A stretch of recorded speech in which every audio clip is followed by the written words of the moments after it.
Welcome to Action Island, presented by FanDuel. I'm Maria Marino for Action Network, along with Matt Moore, Chris Raybon, and Sean Little. We're here to get you ready for Game 5 of the NBA Finals between the Nuggets and Heat. It is do or die for Miami. How this is going to work, I'll ask each of our analysts for their two best bets. The rest of us will vote on which we prefer, and at the end, we'll use our favorite picks to build an epic same game parlay. Just a reminder, everything we talk about, picks, data, all of it can be found in our award-winning Action app. It's almost time to crown an NBA champion, and FanDuel wants you to be part of the excitement, because right now, new customers can get a no-sweat first bet up to $2,500. That's $2,500 back in bonus bets if your first bet doesn't win. There's no better place to bet all the finals action than America's #1 sportsbook, FanDuel, official sports betting partner of the NBA. So before we get to building our same game parlay, ESPN reported earlier Tyler Hero is expected to suit up and attempt a return tonight. He fractured his hand back on April 16th in Game 1 of the Heat's first round series against Milwaukee. So with that being said, Matt Moore is going to tip things off for us. What are your best bets for Game 5? All right, let's start off with Nuggets -9. Let's just go ahead and get this out the way right up front. Favorites up 3-1 are 11-6 straight up, 10-7 against the spread past the second round since 2003. The key here is that favorites tend to win in these games, and they do tend to cover because, well, they're the better team, and they've proved it over the course of the series. They're also 10-4 straight up, 9-5 against the spread at home. The Heat are out of options here. Like, they are in danger. They have thrown everything at the wall, and you're seeing this with playing Tyler Hero coming off a fractured hand on the road in the NBA Finals. This is a really tough thing that they're doing.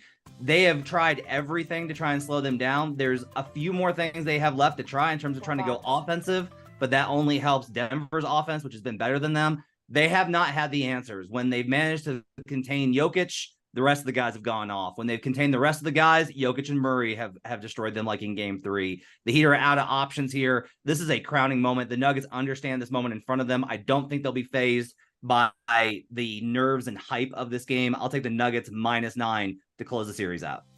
About for my second best bet, let's go to Max Strus under 6.5 points plus 106.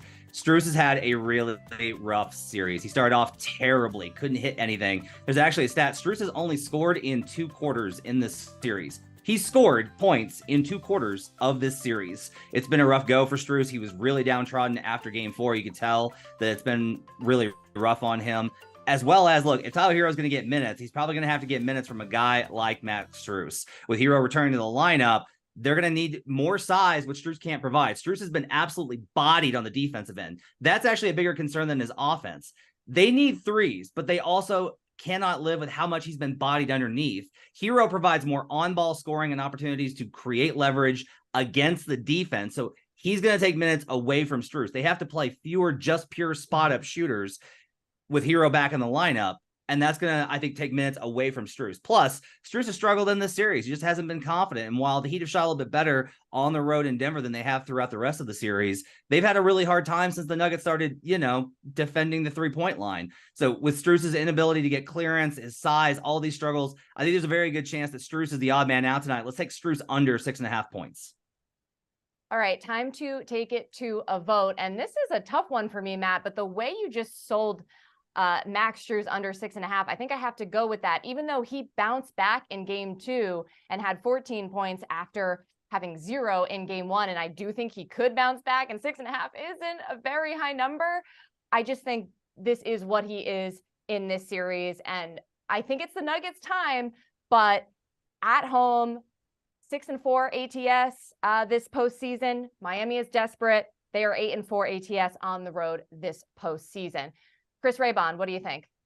I'm going to go with Strus under 6.5 as well. I just think Matt made a great point that there's only so many backcourt minutes to go around. I don't think Miami can play any smaller, and thus those minutes are going to have to come out of guys that were already in the rotation, and Strus has been playing the most poorly out of all those players, Maria. Sean Little? Yeah, I agree. This, you just jumped off the sheet. You had to, pull the sunglasses up when you saw this number for Max Strus. I expect to see Highsmith more. I expect to see Love more. I expect to see Hero more. Robinson. I think all those guys are going to get minutes before Max Strus. I also don't want to back a pure jump shooter versus a team that's been defending the three-point line and a guy that lacks confidence. I'll take the under for Strus as well. It's a sweep. We have our first leg of the parlay, and that's Max Strus to go under 6.5 points. Now we turn to Chris Raybon. What are your two best bets? So I'm going, we'll go first quarter under and we'll go second quarter under. So the first quarter under has been completely money in this series.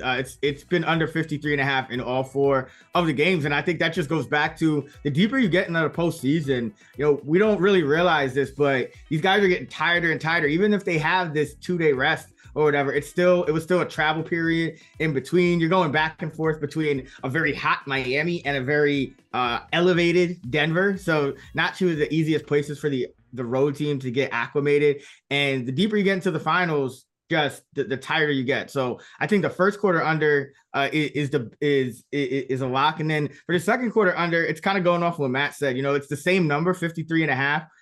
But I think what you're going to see is Tyler Hero is going to have to play. If he gets integrated, I think he's going to play into that second quarter. And I think that's going to actually kind of mess up the Heat rotations a little bit because, yes, some of the shooters were not shooting well, but I think Tyler Hero is likely to kind of continue that trend.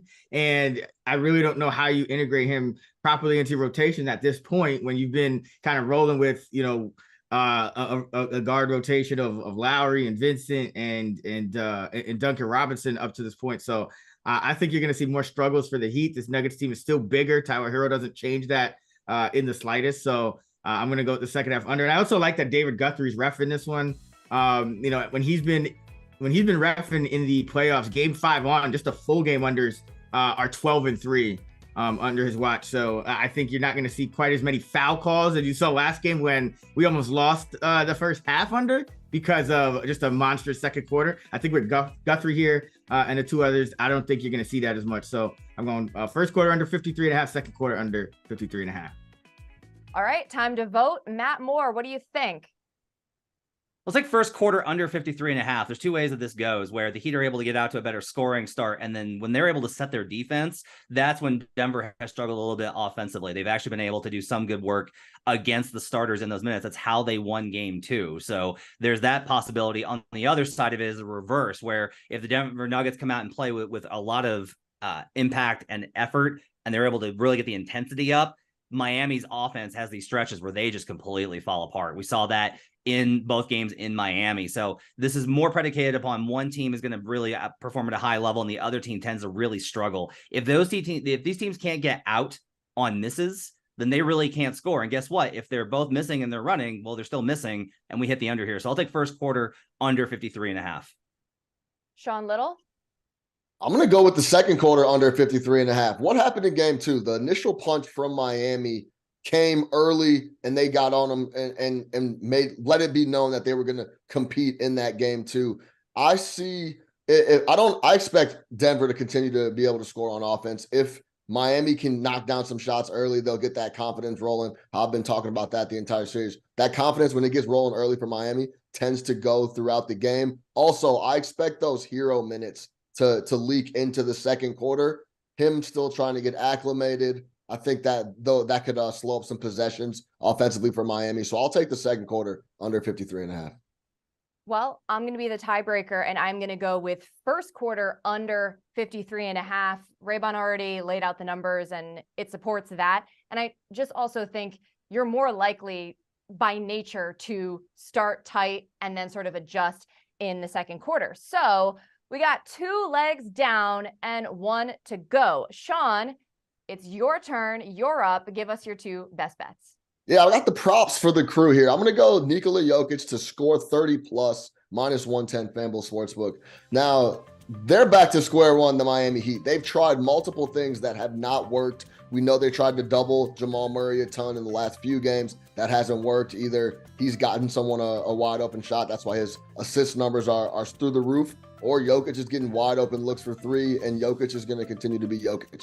I think they go back. Untrained eye or not, the only time they had success in this series was when Jokic was scoring the basketball Jokic takes what the defense gives him. I think Spoelstra's going to put them in a lot of different spots where Jokic's first and easiest and best option is going to be to score, and that takes him over that 30-plus point mark. I think he takes care of business. So, pick number 2.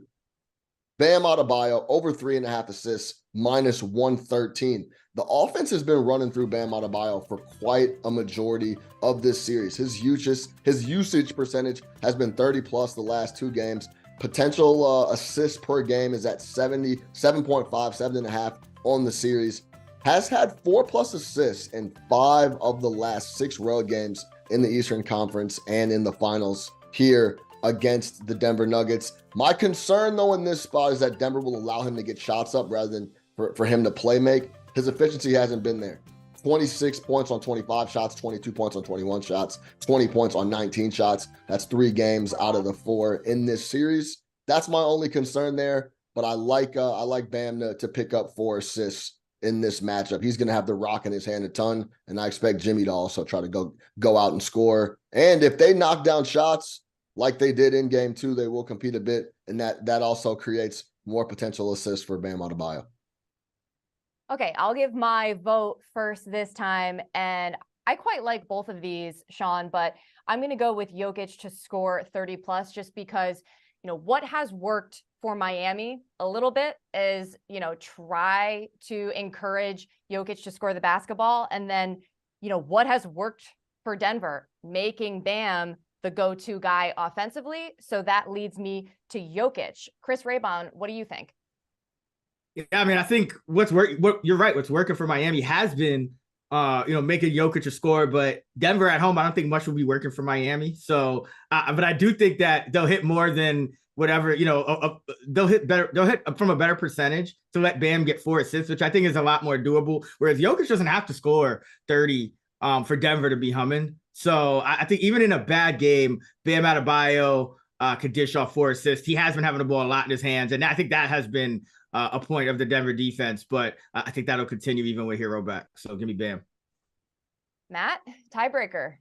Let's go to Joker score 30+. I got to vote for Joker here. I think 2 things. One, the Heat are in just a nightmare situation where they've had to start blitzing Jamal Murray. They never want to blitz. They're so out of their comfort zone.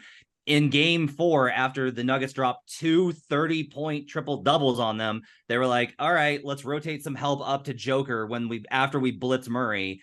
And then Aaron Gordon and Bruce Brown and MPJ to a degree, they all got cuts under the rim. You can't allow cuts under the rim versus your tiny whittle-biddle Heat defenders. They're going to have to just let Joker take these shots. They're just going to have to live with it. He scored 40 in the loss in game 2. Here's the other thing. 2 days off now, another 2 days off between now and Thursday's game 6. They can play Joker to the bone here. And unless he gets in foul trouble, unless Bam pulls off some more flopping miracles, there's no way the Joker gets in foul trouble here. So he's going to play 45+. They're going to try and close this out. This is a chance to close out the series in Denver for their first championship. Joker goes to the wire here, not the full 48, but something pretty close to it. And just the opportunity there, I think he gets a 30+. I just find it so ironic. We talk about Bam flopping. What about Jokic flopping? That seems to be forgotten about. And also, just to troll you a little bit further, Matt, I'm pretty sure the last time you referred to them as the itty bitty Heat, they ended up winning the next game. That doesn't mean that I don't agree with you, though. We're going to review the odds that we're getting for the same game parlay in just a minute. But I did want to mention a market report here. According to our Action app, 50% of bets and 54% of the handle is on Miami +9. 37% of bets, 75% of the handle is on the game to go under 209.5 points. And for the Miami money line, these are some confident folks, 40% of bets, 68% of the handle. It's almost time to crown an NBA champion, and FanDuel wants you to be part of the excitement because right now, new customers can get a no-sweat first bet up to $2,500. That's $2,500 back in bonus bets if your first bet doesn't win. There's no better place to bet all the finals action than America's #1 sportsbook, FanDuel, official sports betting partner of the NBA. So to recap, our same game parlay features Max Strus to go under 6.5 points, the first quarter under at 53.5, and Nikola Jokic to score 30 plus. That brings us to odds of about plus 630. So if you bet $100, you could win over 600.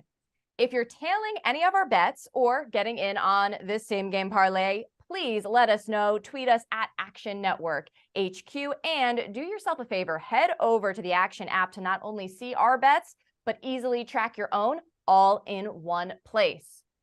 For Matt Moore, Chris Raybon, and Sean Little, I'm Maria Marino. Thanks so much for watching Action Island, presented by FanDuel.